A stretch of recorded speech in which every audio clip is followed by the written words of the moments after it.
रुपया कमाए पिया गइला विदेश हो, होली में जवानी हमार भइल बरेस हो राजा हो। रुपया कमाए पिया गइला विदेश हो, होली में जवानी हमार भइल बरेस हो। हम भाग जाइब राजा जी घरवा से, तोहरा घरवा से। जदी अइबना बलम तू बहरवा से, त ढोरिया रंगा लेब देवरवा से।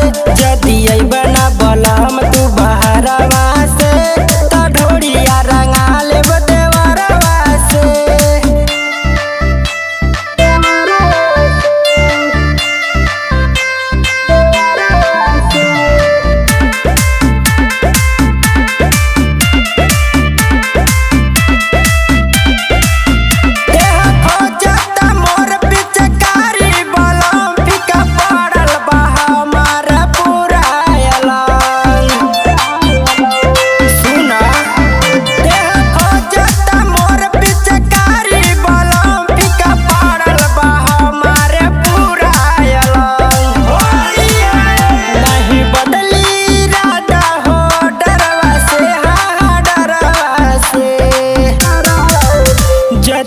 बना बलम तू बहरवा से, त ढोरिया रंगा लेब देवरवा से।